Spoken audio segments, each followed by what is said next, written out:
చూడండి, రుచి రుచిగా కారం పొడి రెడీ అయిపోయింది. కరివేపాకు పొడి చేస్తాను ఇప్పుడు. చూడండి, కరివేపాకు చూపిస్తున్నా మీకు. పౌడర్ కూడా ఎలా చేయాలో అది అన్నంలో వేసుకొని తింటే చాలా బాగుంటుంది.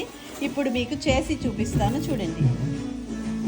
కరివేపాకు పొడికి నూనె వేసుకున్నాను. నూనె కాగింది. అందులో ఇప్పుడు నేను పోపులు వేస్తున్నాను చూడండి.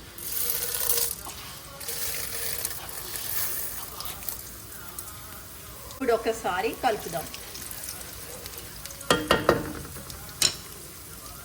తర్వాత ఎండుమిరపకాయలు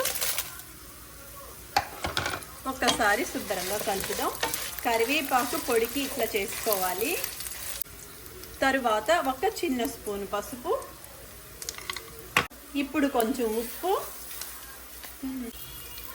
చూడండి వెల్లుల్లిపాయ కూడా వేయాలి. ఇప్పుడు ఇదంతా ఒకసారి కలపాలి.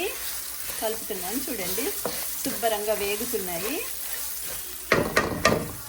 ఇప్పుడు దీంట్లో కరివేపాకు వేస్తున్నాను. నేను 3 కప్పుల దాకా కరివేపాకు తీసుకున్నాను అన్నమాట.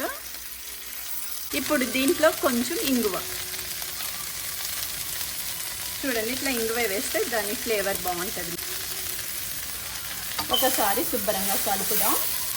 అట్లా ఇట్లా వేపేస్తే అయిపోతుంది అన్నమాట. కరివేపాకు పొడి ఈజీగా హెల్త్కి కూడా చాలా మంచిది అన్నమాట. కరివేపాకు పొడి ఇడ్లీలో వేసుకోవచ్చు, దోశలో వేసుకోవచ్చు, అన్నంతో కూడా తినచ్చు. కొంచెం పచ్చి నూనె, అది నువ్వుల నూనె వేసుకొని ఈ పొడి వేసుకొని తినండి. కరివేపాకు పొడి చాలా రుచిగా ఉంటుంది. చూడండి వేగిపోయింది.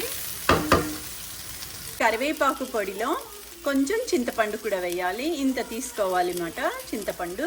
ఇప్పుడు వేస్తున్నాను చూడండి. ఇప్పుడు ఇది కూడా కొంతసేపు వేగాలి. వేగాక ఇది మనం ఆఫ్ చేసి చల్లగా అవ్వగానే ఇంకా కరివేపాకు పొడి మిక్స్ చేసుకోవడమే. ఎంత ఈజీగా కరివేపాకు పొడి రెడీ అయిపోయిందో చూడండి. చూడండి కరివేపాకు అంతా వేగిపోయింది. ఇప్పుడు నేను స్టవ్ ఆఫ్ చేస్తాను. కరివేపాకు పొడి మాత్రం కొంచెం చల్లగా అయ్యాక నేను ఇది పొడి చేసి మళ్ళీ మీకు చూపిస్తాను చూడండి. చూడండి కరివేపాకు పొడి రెడీ అయిపోయింది. ఇప్పుడు నేను ఇందులో వేస్తున్నాను చూడండి. రుచి రుచిగా కారంగా కరివేపాకు పొడి రెడీ.